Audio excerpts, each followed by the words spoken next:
नमस्कार। Public India 9 AM संस्करण में आप सबका स्वागत है। कतर में अमेरिकी अल उदीद एयरबेस पर ईरानी हमले के प्रमुख खतरे की रिपोर्ट अब आ रही है और कल शाम को कतर में अपना एयर स्पेस तत्काल प्रभाव से बंद कर दिया है। कोई विमान नहीं उड़ेगा। अमेरिका, इंग्लैंड सहित कई देशों ने अपने नागरिकों को वाहन तुरंत सुरक्षित ठिकाने पे जाने को कहा है। दोहा एयरपोर्ट के लिए उड़ान भरने वाली उड़ानों के पास के एयरपोर्ट पर भेजा जा रहा है। मीडिया रिपोर्ट्स के मुताबिक कतर का हवाई क्षेत्र बंद कर दिया गया है। मिस्र ने ईरान के परमाणु ठिकानों पर अमेरिकी हवाई हमलों पर चिंता जताई है और कहा है कि यह हमला क्षेत्रीय स्थिरता के लिए खतरनाक है। एक बयान में मिस्र ने अंतर्राष्ट्रीय कानून के उल्लंघन की निंदा की और सभी पक्षों से राज्य की संप्रभुता का सम्मान करने का आग्रह किया। ईरान पर बढ़ते इजरायली हमले अब निरंतर क्षेत्रीय अस्थिरता के चरण में प्रवेश कर चुके हैं, जिसमें इजरायल के ऑपरेशन राइजिंग लायन ने ईरान के भीतर कई परमाणु सैन्य और बुनियादी ढांचे वाली स्थलों को निशाना बनाया है। ये हमले टैक्टिकल स्कोप सामरिक दायरे से नहीं है। ये ईरान इराक युद्ध के बाद से ईरान के सबसे महत्वपूर्ण विदेशी सैन्य हस्तक्षेप का प्रतिनिधित्व करते हैं और फिलिस्तीन में इजरायल में चल रहे नरसंहार और लेबनान और सीरिया में चल रहे हमलों के बीच एक सॉवरेन कंट्री पर हमला करके अंतर्राष्ट्रीय कानून की ओर एक जबरदस्त अवहेलना करते हैं। जबकि इसके तत्काल परिणाम जो हैं, ईरान के भीतर सबसे ज्यादा स्पष्ट हैं।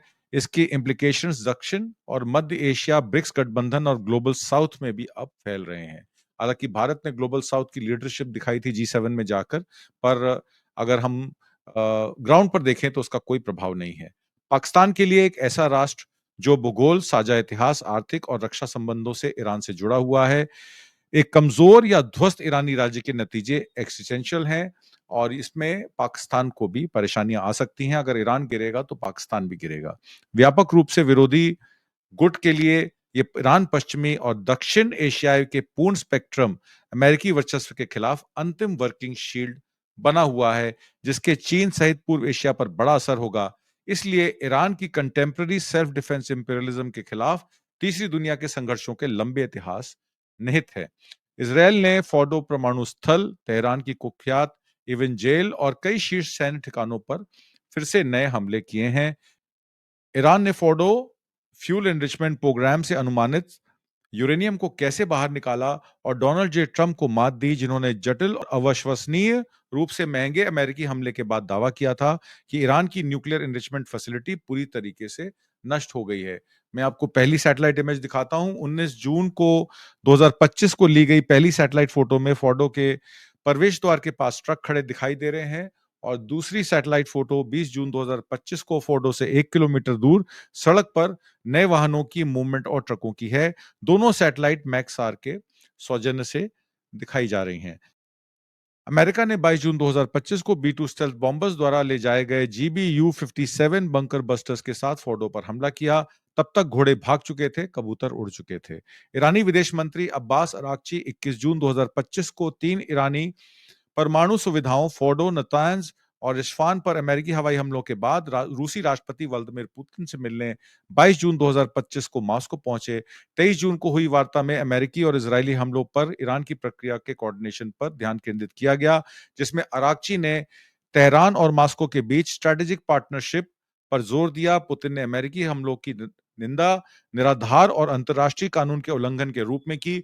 उन्होंने ईरान का समर्थन करने के लिए रूस की रेडीनेस तत्परता व्यक्त की। हालांकि उन्होंने यूक्रेन में रूस से चल रहे युद्ध के कारण सैन्य सहायता के लिए कमिटमेंट नहीं की है।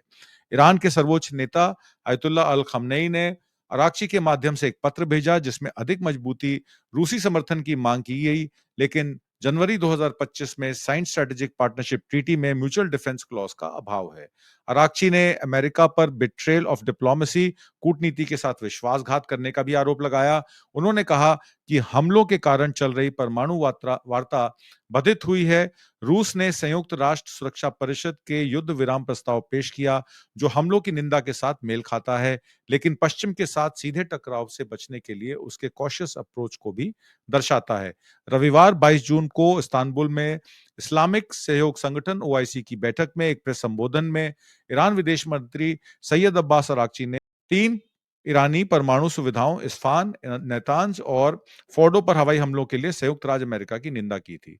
अरागची ने हमलों को संयुक्त राष्ट्र चार्टर अंतर्राष्ट्रीय कानून का गंभीर और अभूतपूर्व उल्लंघन कहा और चेतावनी दी कि अमेरिका अपने कार्यों में खतरनाक परमाणु के लिए एकमात्र और पूरी जिम्मेदार है। उन्होंने संयुक्त राष्ट्र सुरक्षा परिषद यानी कि यूएन सिक्योरिटी काउंसिल की तत्काल कार्रवाई का आह्वान किया, जिसे उन्होंने इजरायल के साथ मिली भगत में किए गए आक्रामक कृत्य के रूप में वर्णित किया।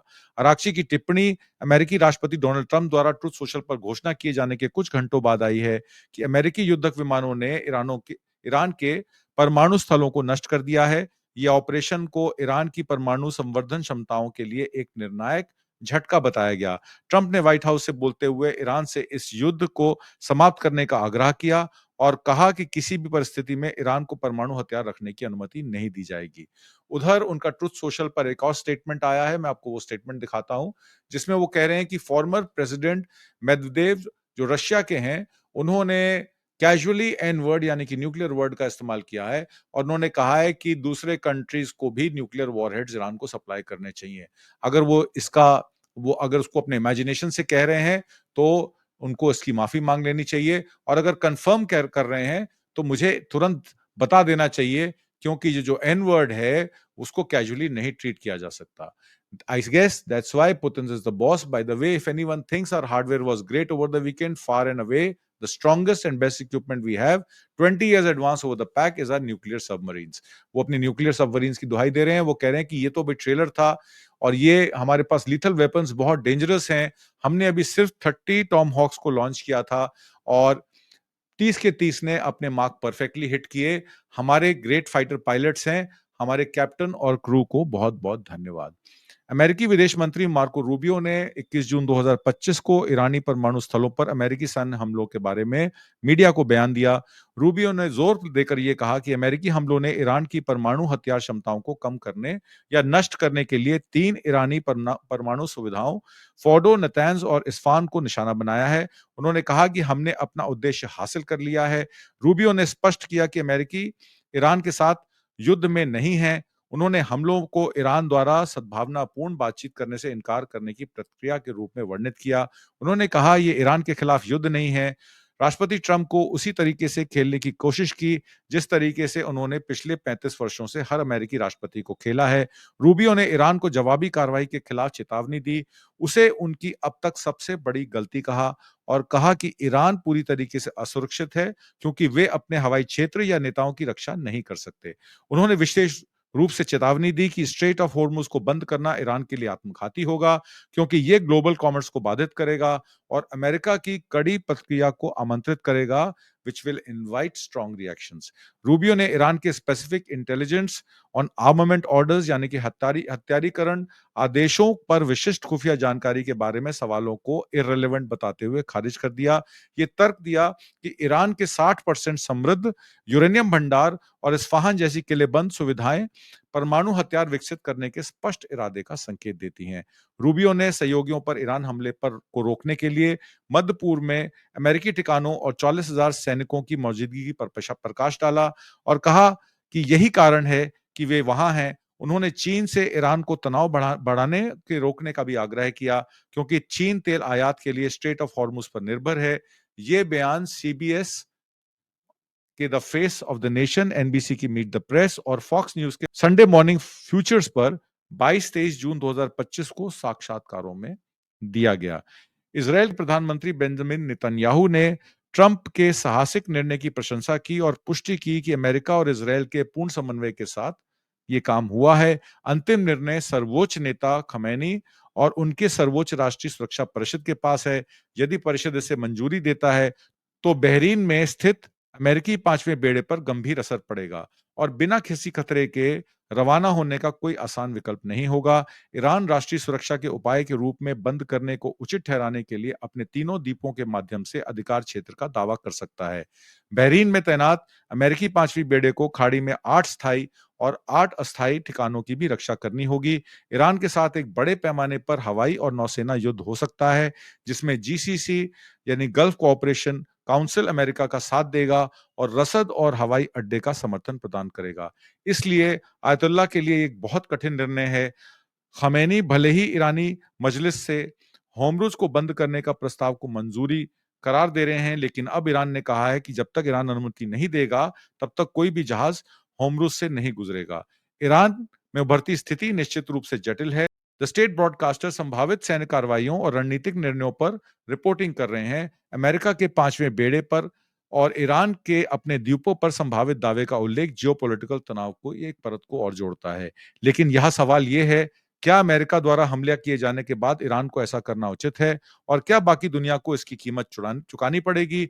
अब इजरायल ने बार-बार सीरियाई सोवरेनिटी का उल्लंघन किया, तब विवेक का कोई संकट नहीं था। जब दमिश्क में लोकतंत्र को बहाल करने के लिए एक सुधारित अल-कायदा व्यक्ति को कठपुतली के रूप में स्थापित किया गया, तब गाजा में महिलाओं और बच्चों को भूखा, अपंग, अनाथ और नरसंहार किया जा रहा था। तब कोई पब्लिक मॉरल आउटरेज नहीं था और अंतर्राष्ट्रीय मानदंडों का उल्लंघन, मानवाधिकारों का उल्लंघन उचित था। लेकिन अब जब वैश्विक अर्थव्यवस्था बिगड़ रही है, जब तेल की कीमतें बढ़ सकती हैं, जब खतरा हो सकता है, जब झटका आपकी जेब काट सकता है, तब नैतिकता और मूल्यों के बारे में पूछताछ की जा रही है। ये आपकी नैतिकता के नाम पर चुनिंदा आक्रोश दर्शाती है। जिन्होंने फिलिस्तीनियों के नरसंहार से मुंह मोड़ लिया और अब नैतिकता का कार्ड खेल रहे हैं, अब आप अपने अहंकार और अज्ञानता के लिए गैस स्टेशनों पर बढ़ती कीमतों का भुगतान कर सकते हैं। आपने युद्ध का समर्थन किया या नहीं, इससे अब कोई फर्क नहीं पड़ता। इज़राइल और यूएसए को धन्यवाद कहें।